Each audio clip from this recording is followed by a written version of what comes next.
네, 5월 29일 신앙과 신학사랑방 모교 모임입니다. 오늘은 미국 뉴저지에 거주하시는 우리 한니키 목사님께서 미주 한인 정체성의 길이라는 제목으로 주제 발표를 해주시겠습니다. 제가 이 미주한일 정체성 오늘 한 길어야 한 20분 정도 할 것 같고요. 제가 미주한일 정체성 오늘 이 주제로 한 이유는 제가 소속하고 있는 단체 이름이 또 한인 정체성 운동 아카데미인데 이번 6월 6일 날 뉴저지 한인회관에서 이 주제로 공개 심포지움 중에 한 주제로 제가 들어가게 돼 있습니다. 그래서 이거를 하게 됐는데 저로서는 미국에 살면서 우리 한인들의 정체성이 무엇인가를 깊이 알게 되는 그런 계기가 몇 가지가 있었습니다. 그 중에 하나는 제가 하와이에 가서 어떤 한 분의 자서전을 쓰게 되는 일이 있었고요. 그러면서 하와이에 오신 분들에 대한 만남이 있었고 또 그분들의 집에 가서 같이 보았던 그런 사진 속에 우리 옛날 한인 어르신들을 많이 보았던 그런 장면들이 떠오릅니다. 그리고 또 하나도 역시 다른 한 분의 자서전을 쓴 계기가 됐는데 어, 이제 이분도 역시 오래전에 어, 한국에서 정치적인 탄압의 위험성 속에서 미국으로 하와이로 오셔가지고 오랫동안 사시다가 뭐 다 세상을 떠나셨는데 이제 그분의 자서전을 쓰면서 과연 우리는 누구인가 이제 그러한 일들을 같이 제가 이거를 통해서 많이 보게 됐습니다. 특별히 오늘 이제 해야 될 그런 여러 가지 많은 이야기 중에서 어, 크게 보면은 여러 가지 이 상황 속에서 우리 미주 한인들이 거의 125년, 약 120년을 넘어선 이 이민의 역사를 갖고 있는데 이제 그러한 것들을 뭐 다 얘기할 수는 없고 초기 우리 정착했던 우리 한인 이민자들의 모습은 어떤 것이었는가. 이제 다 아는 내용이지만 이거를 약간 요약하고 그렇게 해서 나가도록 해보겠습니다. 보통 우리는 디아스포라라는 말로 쓰고 있는데 디아스포라는 고대 히라버에서 나온 디아스라는 말과 페이라 이것이 이제 표현을 얘기하자면 씨앗을 던져서 뿌리다 또는 흩어지다 이 모습이 신약성서 마가복음의 씨 뿌리는 자 비유에 아주 그대로 나오는 그런 모습의 양태의 표현이라고 보겠습니다. 브리테니커 백과사전에 의한 단어 정리에 따르면 가장 대표적인 것으로서는 기원전 6세기 바벨론 유수, 바벨론 포로기에 끌려갔던 이스라엘의 유대인의 강제 이주 현상을 들기도 합니다. 또한 2000년 전에 예루살렘 성전의 함락 이후에 유대인의 흩어진 상황 이런 것들을 대표적으로 볼 수 있지만 사실 이것만 관계된 것이 아니라 강제성이 주입된 디아스포라 현상들은 세계 각곳에서 발견되고 있습니다. 또한 그 외에도 긍정적으로 또는 비자발적으로 자발적 혹은 비자발적으로 흩어진 상황을 디아스포라라고 이야기하기도 합니다. 제가 오늘 보려고 하는 것들은 미주 한인들이 정착한 미국의 지정학적인 배경부터 잠깐 간단하게 보면은 19세기 미국의 상황을 우선 말해야 될 것 같고요. 이제 그 당시에는 영국과 스페인 등의 그 해양 세력과 독일, 프랑스 등의 유럽 대륙 세력 간의 제국주의 쟁탈전이 있었던 그러한 영향권이 있었고 또한 미국 자체는 식민지 경험의 피해자이면서 가해자로서의 이중적 독립국가로 발전하던 그런 시기였다는 것을 우리가 여기서 볼 수가 있습니다. 왜 그러냐면은 원주민이었던 네이티브 아메리칸스들이 갖고 있었던 숱한 그 미주 이 북미 대륙의 땅들이 백인 식민주의자들에 의해서 정복되고 또한 약탈당하는 그러한 과정 중에 또 19세기가 지나가고 있었기 때문입니다. 흔히 유명한 체로키 민족으로 알려진 5개의 부족들이 끌려갔던 상황이 바로 19세기 중반에 있었던 상황입니다. 우리는 그것을 Trail of Tears, 눈물의 길이라는 말로 약 6만 명의 아메리칸 인디안들이 강제로 자기들이 살던 고향 땅을 떠나서 강제로 이주했던 그런 길들을 일컬어서 이야기하기도 합니다. 이러한 과정 중에 내적으로는 미국의 남북 간의 전쟁이 있었고요. 그 다음에 또 영토 확장 정책으로 인해 가지고 뭐 해외에 있는 여러 가지 점령지들을 일단 서서히 차지해 나가는 그러한 시기였습니다. 그리고 또 미국 자체적으로는 산업혁명의 그러한 인프라 구축 등으로 인해 가지고 사탕수수 밭이랄지 농장이랄지 이러한 농산물의 대량화 작업 속에서 많은 인력들이 필요로 했고, 또 그 와중에 동서 대륙 횡단의 철도 또는 터널, 다리 건설 등으로 인해서 수많은 노동력의 수급 문제가 요구되던 그런 시기였습니다. 이러한 때 미주 한인 이주의 시대적 특징들을 보면 정식적으로 최초 공식 이민이 시작된 것이 1903년 하와이 호놀룰루에 도착했던 시간입니다. 1월 13일. 그래서 하와이 호놀룰루 항에 도착했던 그러한 것들로 인해서 이제 공식적인 이주의 길이 시작이 됐는데, 그 당시에는 우리 대한민국 여권으로 간 것이 아니라 대한제국의 여권으로 갔던 그러한 모습들이 이쪽 저쪽의 흔적들 속, 기록물들 속에서 흔적으로 남게 있습니다. 그리고 제2의 이민 물결이 몰아쳐오게 된 것은 흔히 1965년도에 미국의 이민법 개정으로 인해 가지고 세계 각곳에 있는 수많은 이민자들의 삶이 있었는데, 우리나라도 역시 그러한 문호를 열고 이 이민법 개정을 해서 수많은 사람들이 미국으로 이민 갔던 그러한 시기입니다. 이렇게 두 가지로 일단 구분을 해보지만, 제가 오늘 얘기하려고 하는 것은 초기 이민, 우리 미주 한인 이주자들의 그 정체성의 뿌리를 다시 한번 무엇이었는가 잠깐 보고, 또 구체적인 이야기들을 나누면서 오늘 이야기를 좀 마치려고 합니다. 초기 이민, 이주의 삶을 제1계라고 불러본다면 보통 인구 구성면에 있어서도 제2기 이민 물결과는 아주 상당히 색다른 특징들을 보여주고 있다고 합니다. 제가 참고로 하고 있는 책은 그리스도 한인 감리교회를, 하와이 최초의 교회죠. 그 교회의 85년사를 저술했던 유동식 교수님의 그 기록들을 참고로 해서 제가 오늘 정리해 드리는 것입니다.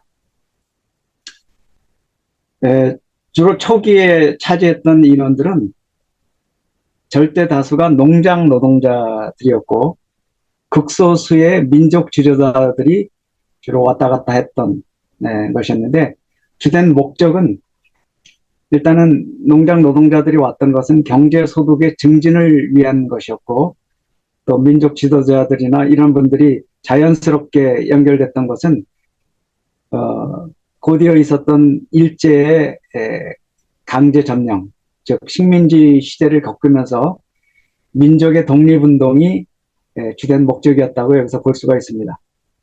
그렇기 때문에 초기 우리 미국 이주자들, 이주민들의 미국에 대한 인식은 어떤 영구히 거주하겠다라는 의미보다는 임시적으로 거처지를 통해서 잠깐 머문 체류장 뭐 이런 정도로 생각했고, 항상 고향을 그리워하고 귀향하려는 그러한 소망으로 그러한 목적이 뚜렷했던 것이 됐고, 그것이 구심점이 되어서 초기 공동체 사회를 이끌어갔다고 볼 수가 있습니다. 에, 그리고 이제 그 중심에는 에, 이미 우리가 보아왔듯이 처음부터 이민하려고 했던 그런 사람들을 모으려고 했지만 이 노동력 수급을 위해서 당시 선교사들의 역할이 컸다고 볼 수가 있습니다. 바로 기독교 신앙으로 출발한 시기가 됐고 공식적으로는 하와이 이민이 출발점이 될 때부터 그 당시에 선교사로 와 있던 알렌 선교사의 중간 역할, 그리고 대한제국 정부의 역할, 그리고 그것을 직접 수행했던 동서개발공사, 그리고 대실로 은행 등이 연결되어 가지고 이 역할을 맨 처음에 시작하려고 했으나 처음에는 어느 누구도 가려고 했던 사람들이 없었다고 합니다. 그때 인천 내리 감리교회 담임 목사였던 선교사 존스라는 분이 어떤 분이냐면 한국 최초의 신학지인 신학월보를 창간했고요. 그 다음에 영문으로 The Korea Repository라는 잡지, 그리고 The Korea Review라는 등의 잡지를 창간했고 주필 역할을 했던 아주 문서 선교에 앞장섰던 분입니다. 이분이 내리 감리교회 목회자였던 시절에 교인들을 설득해서 한번 가봐라, 거기 가서 선교해도 된다라는 그러한 분명한 목적을 가지고 결국 그 1903년 호놀룰루항에 갤리코에 탑승했던 대부분의 인원들이 내리 감리교회 성도들이었다는 것을 우리가 특징적으로 볼 수가 있습니다. 결국 미주 한인들이 첫 발을 디뎠을 때부터 이미 이들의 마음속에는 신앙의 씨앗을 품은 그러한 그 목적이 있었다는 것이고 그것이 소망으로 뿌려졌지만, 그러나 처음 갔던 곳 그리고 첫 발을 디딘 호놀룰루 하와이의 상황은 그렇게 녹록했던 것이 아니었습니다.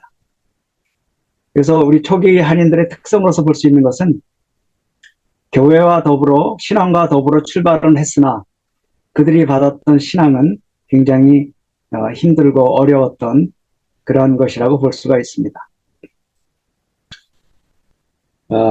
하와이 사탕수수 농장, 바로 저는 눈물의 길이라고 했는데, 이미 아시다시피 하와이는 왕정 국가였는데 여기 사탕수수 경작지가 5개 회사들이 들어갔는데 그 중에서 가장 대표적인, 여러분들이 깡통 돌 파인애플 그림이 그려진 것을 볼 수가 있을 겁니다.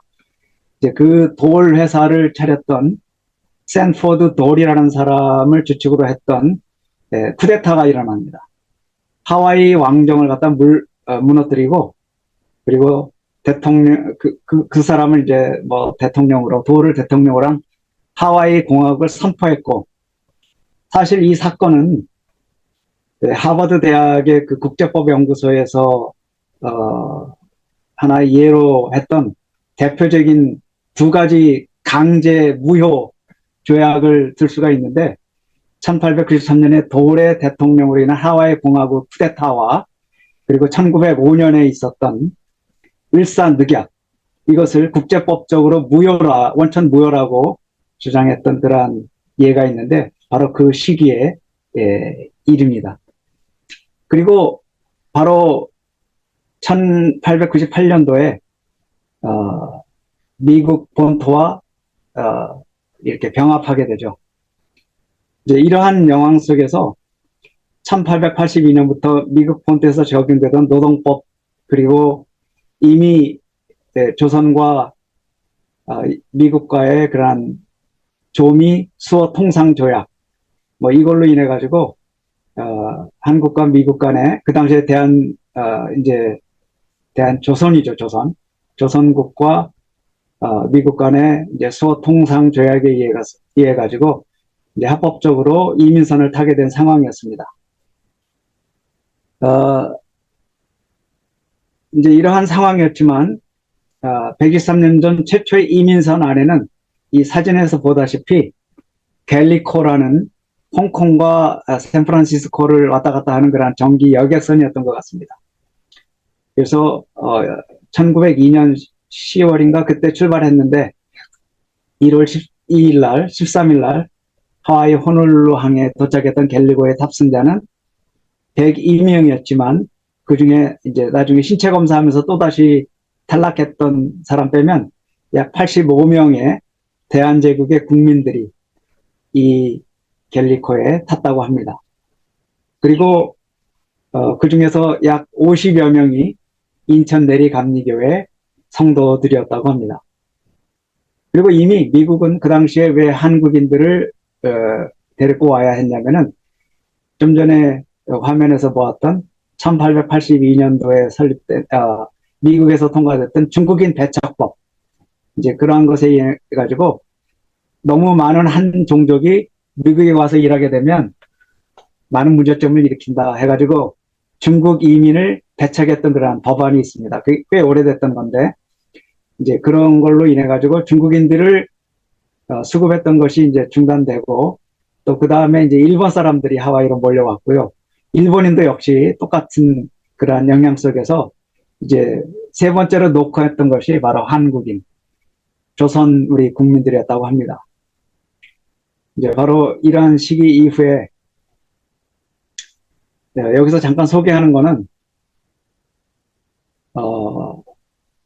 초기에 1905년 4월 6일에 이민선을 타기 전날 밤에 한시, 그러니까 그 당시에는 한시를 쓸 정도로 굉장히 그 문학적인 재질이 있었던 이홍기라는 분이 남긴 그런 기록인데 이것을 제가 여기서 다시 한번 이렇게 떠올려 봤습니다. 여기 한문으로 되어 있지만 한글로 이제 보면은 가만히 도모하는 행리가 밝은 새벽인데 이 밤 등불 앞에 만 가지 생각이 새롭다. 조상을 모시는 정은 윤회로 배반하고, 즉 조상을 모시는 그런 마음이 이제 윤례에 벗어날 정도로 해외에 나간다는 것을 이제 심정을 토로했던 것 같고요. 춘규의 부부의 정은 꿈속에 친한 채, 뭐 부부간의 그러한 정리도 이제 멀리하고 이제 가야 되는 것을 했고, 또 그것을 또 입 밖에 내서 조소하는 그러한 사람들의 역할을 여기서 조롱 또는 비난, 이것을 피할 수 없다라는 것을 감수하면서 쓴 시입니다. 그리고 여기서 슬픈 눈물은 공연히 떠나는 수건을 적시네 뭐 하면서 눈물의 아픔과 이제 그러한 것들하고 또 마지막 연에서는 어떤 금이 환영을 하는 어떤 봉헌한 몸을 지으리 하는 그러한 모습을 여기서 또한 밝히고 있습니다. 그리고 동시에 또 한편에 한 젊은, 그 당시엔 젊지는 않지만 30대의 최영훈이라는 여인이 썼던 그런 시도 이제 그 이민살이의 그런 슬픔 내지는 고통, 이제 그런 것들이 여기 나오는데 두 번째 연에 리 친척 기 분묘의 슬픔 니 알리오, 그리고 여기서 이제 슬픔과 눈물, 그래서 리 친척이라는 말은 가족들을 멀리 떠난다는 얘기고요. 기 분묘는 조상의 전통과 이 제사 지내는 것들을 포기한다는 그러한 슬픔을 여기서 아주 이렇게 식기로 표현했던 것입니다. 그리고 아까 얘기했던 그분은 이용기 한시를 쓰셨던 분은 한시를 굉장히 잘 쓰셨는데 이분이 또 증언한 것들이 이제 기록으로 남아 있습니다. 여기 보면 그 당시 초기에 나왔던 기록을 한번 쭉 보면 아침 4시 반이면 일어나 밥을 지어 먹고 5시까지 정거장에 나가서 5시 반이면 농장으로 들어간다. 1시간의 점심시간 외에는 쉴 새 없이 오후 4시 반까지 꼭 10시간을 노동한다. 일하는 동안에는 허리를 펴거나 담배 피울 겨를도 허락하지 않는다. 여기서 십장이라는 하와이 말인데 문화는 우리들을 마치 소나 말과 같이 채찍으로 다스린다. 노동자들을 이름으로 부리는 것이 아니라 죄수와 같이 번호로 부른다. 나는 1414번이었다. 10시간 노동으로 받는 하루의 품값은 남자가 67센트, 여자가 50센트이다.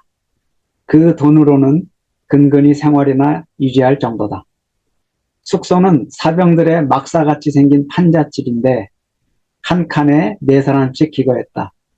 이부자리라고는 담요 한 장, 그리고 밥은 조석으로 지어 먹었다. 일요일은 쉬었다. 그러나 아무러한 오락시설도 없었다. 이제 이러한 얘기 외에 제가 오늘 여기 현순 목사라고 하신 분이 계신데 이따가 한인 민족운동과 교회운동 할 때 나오는 아주 중요한 분입니다. 그분이 1909년도에 펴낸 포와 유람기라는 그런 글 중에서 아주 요약적으로 한 것들을 제가 여기서 다시 재인용해 봅니다. 현순 목사가 쓴 글입니다. 4천여 년 동안 아름다운 자연 속에 묻혀서 선비는 자연을 읊기로 날을 보내고 농민은 봄에 밭을 갈고 가을에 수확을 하며 배불리 먹으며 나날을 평안하게 살아왔던 우리 한인 동포가 하루아침에 정든 고향 산천과 처자를 버리고 멀리 떨어진 낯선 땅을 찾아 생활 방식과 풍속이 다른 지역에서 살아보기 위한 첫 시련은 참으로 고달프고 어려웠다.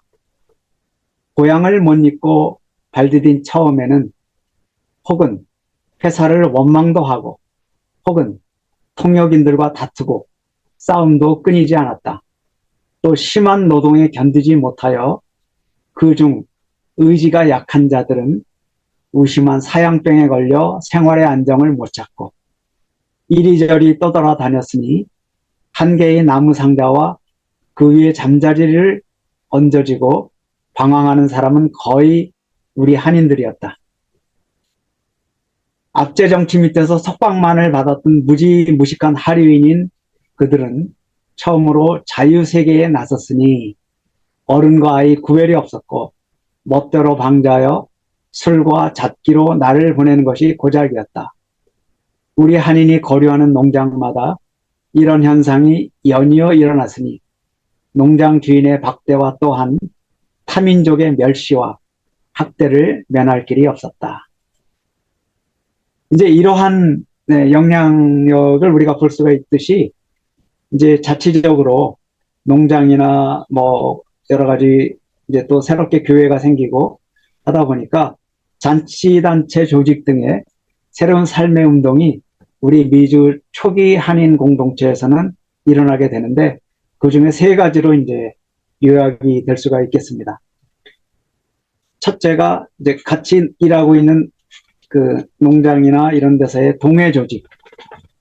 그래서 근심이나 어떤 재앙이 닥쳤을 때 서로 붙들고 서로 돕고 고락을 나누는 자치 공동체의 그러한 힘을 규합하면서 발전하게 된 그런 계기가 됐고 이것이 서로 오래되면서 한인 공동체로서의 그런 어떤 정체성의 한 분야로서 이렇게 편입이 되게 됩니다.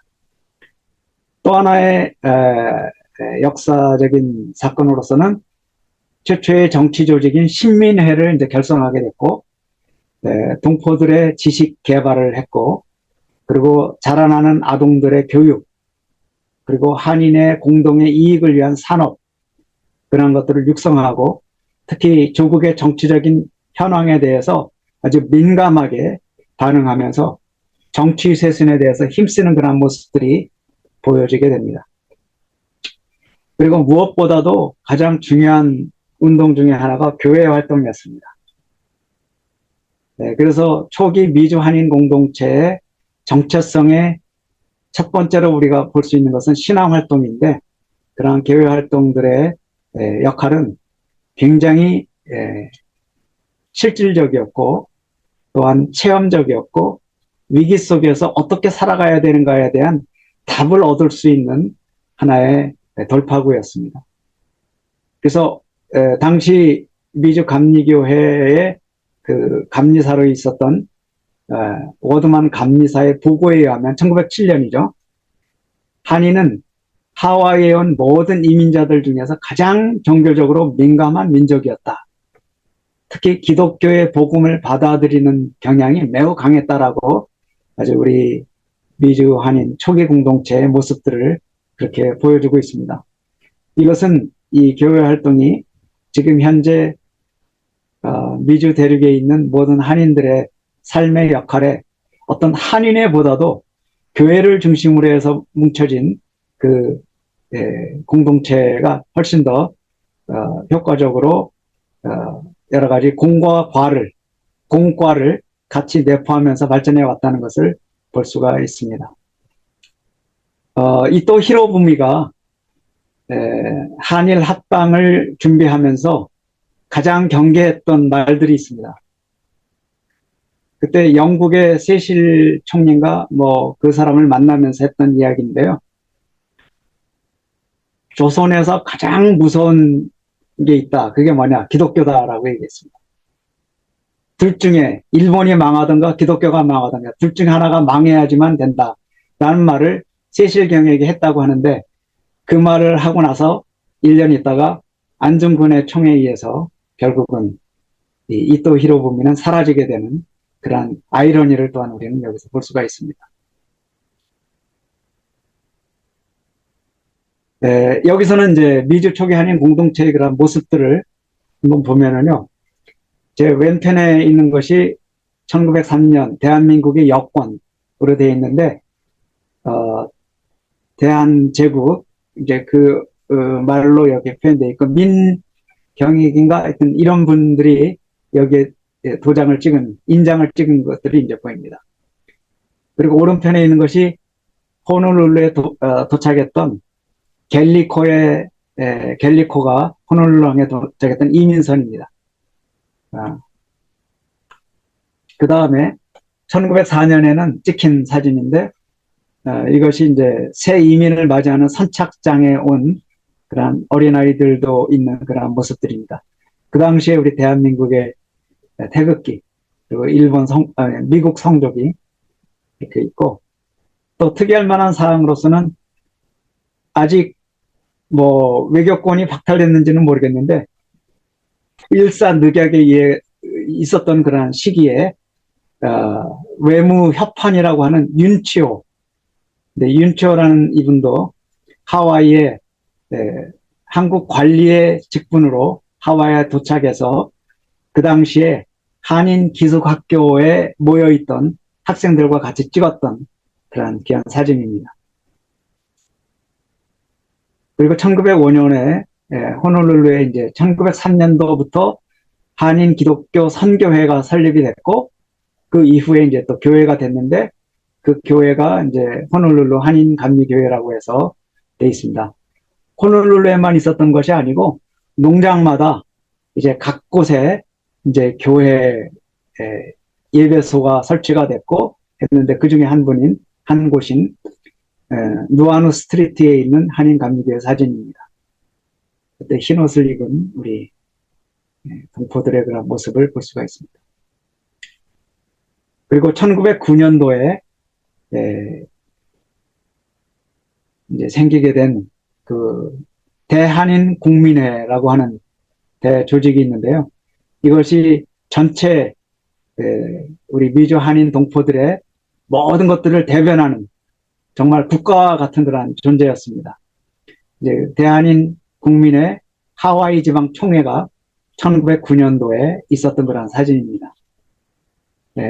여기에 이제 성직자들이 많이 또 같이 참여를 했고, 그렇기 때문에 신앙운동과 교회 활동 그리고 민족 활동은 뗄래야 뗄 수가 없는 그런 모습으로 보여지고 있습니다. 어차피 초기 미주 한인 공동체의 실질적인 모습들은 교회 활동을 통해서 찍힌 만한 사진들이 보입니다.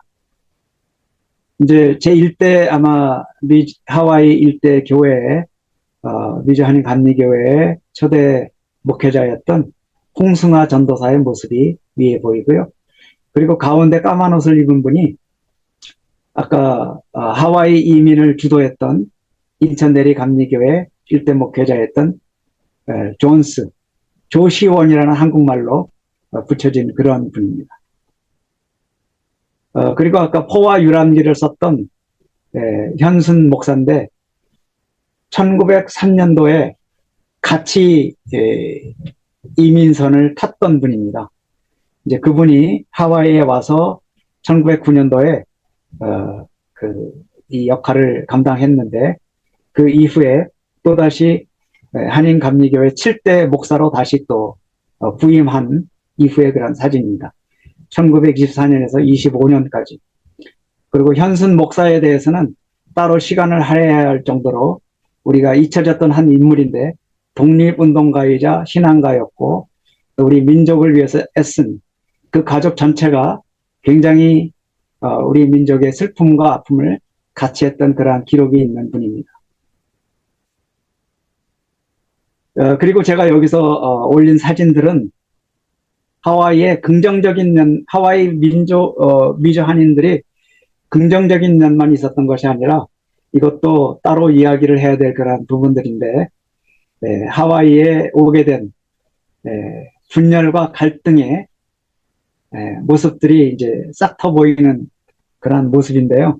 아까 맨 처음에 보았던 한인 기숙학교가 이제 분열이 되면서 한인 여자 학원으로 되고 또 미주 한인 그리스도 감리교회가 한인 감리교회가 한인 기독교회로 또다시 분가해 나가는 모습의 그런 사진들입니다.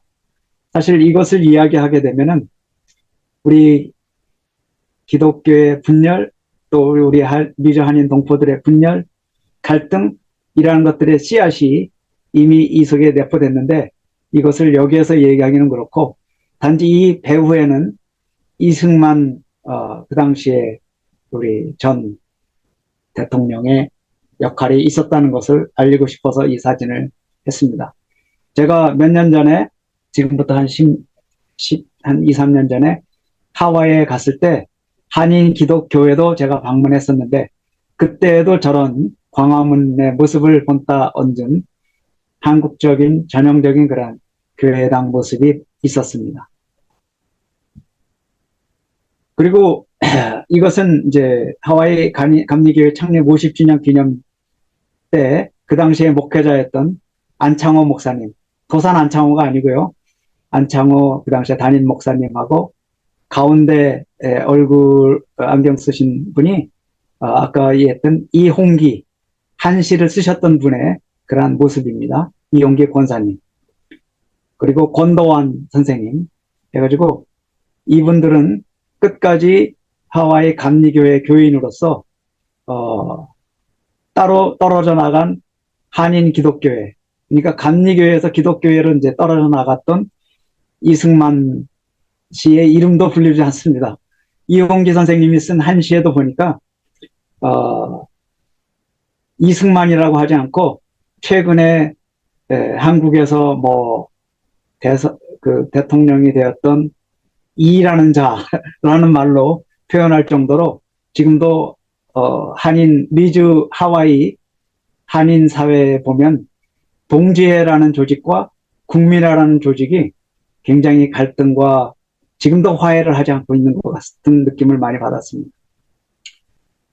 그리고 이거는 좀 오래된 사진이지만은 호놀룰루 한인 감리교회 학생들의 축제해서 1908년도에 이미 학생들이 우리 대한 태극기를 들고 이렇게 나서는 모습들을 볼 수가 있습니다. 제가 오늘 여기에 이제 보여주는 것들이 미주 한인 정체성을 뿌리는 한인 기독교 신앙과 미주 한인 공동체 운동 이것과 연결점인데요. 여기에서 보면은 민족운동이라는 하나의 원과 교회운동이라는 이 원이 겹쳐지게 되는 부분들이 있죠. 이게 초기 한인, 미주 한인 사회의 그런 모습이었습니다. 여기서 민족운동의 가장 왼쪽에 있는 분이 도산 안창호 선생과 박용만 독립운동 했던 분이고요. 박용만과 이승만은 같은 호영호재하던 형제처럼 지냈던 분이었습니다. 근데 박영만으로 인해 가지고 이승만이 하와이에 이제 초대가 됐고, 그때부터 이제 분열이 시작이 됐던 그런 가슴 아픈 이야기가 있는데, 이승만은 신앙을 가장 맨 오른쪽에 있는 프라이라는 사람은 미주 가장 오랫동안 미주 감리교회 감리사로 있었던 분입니다. 그분은 교회만을 중심으로 해서 이 미주 한인들을 도왔던 분인데, 이제 이러한 축을 제가 여기서 이제 했던 이유는 유동식 박사님이 쓴 그 교회사 이 85년 감리교회사 속에서 나온 그런 그림을 제가 사진 찍어서 이렇게 올린 겁니다. 여기서 보면 그 당시에 우리 교회운동과 민족운동이 한인 정체성의 가장 큰 축으로 자리 잡고 있었다는 걸 알 수가 있고, 결국 윤치호가 여기 접점에 있죠. 윤치호는 신앙인이면서 그 당시에 조선인의 그러한 관리로서 같이 했던 것들을 이제 드러나기 위해서 했던 것 같습니다. 그리고 현수는 민족운동을 했다가 3.1운동 시기에도 이미 한국으로 가서 아주 열렬적으로 임시정부 수립에 앞장섰던 분인데, 이분이 거기에서 많은 상처를 입었던 것 같습니다. 상해에서. 그리고 소련 그 당시에 볼셰비키 혁명하고 뭐 했던 소련과 뭐 왔다 갔다 하면서도 이 정치운동 하면서 큰 상처를 받아서 다시 하와이로 와서 신앙운동으로 이렇게 갔던 그러한 모습을 여기서 또 볼 수가 있습니다. 그리고 이제 여기서는 얘기를 거의 더 못했는데, 미주 한인 최초의 한인 공동체로 짧지만 같이 하게 된 것이 1914년도에 샌프란시스코 캘리포니아 지역의 리버사이드에 있었던 그 오렌지 농장을 운영하면서 했던 파차파 캠프라는 곳에 있던 그런 모습의 사진입니다.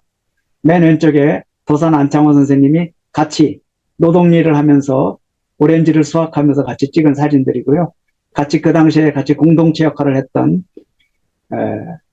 그래서 같이 살고 같이 거주하면서 일종의 최초의 공화국과 같은, 하나의 국가 같은 역할을 했던 그런 곳이라고 파차파 캠프를 연구했던 분들의 자료에서 뽑은 사진입니다.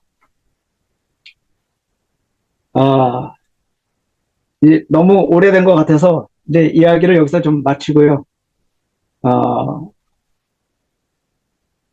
시간이 오래돼서 여기서 이제 마치려고 합니다. 이제 그냥 넘어가려고 하고, 이제 언저리에서 이제 자유 찾아, 생명 찾아, 행복 찾아, 꿈을 찾아. 그래서 마틴 루터 킹 목사의 I have a dream. 그래서 그 길을 찾아서 왔던 우리 미주 한인 초기 공동체의 그런 모습이 과연 무엇이었는가, 지금 우리는 또다시 보게 됩니다. 123년의 길 위에서 순서를 기다리면서 줄을 섰던 미국행, 꿈의 행로이였던가, 혹은 그 꿈이 슬픔과 절망으로 나락으로 빠진 그러한 길은 아니었는가?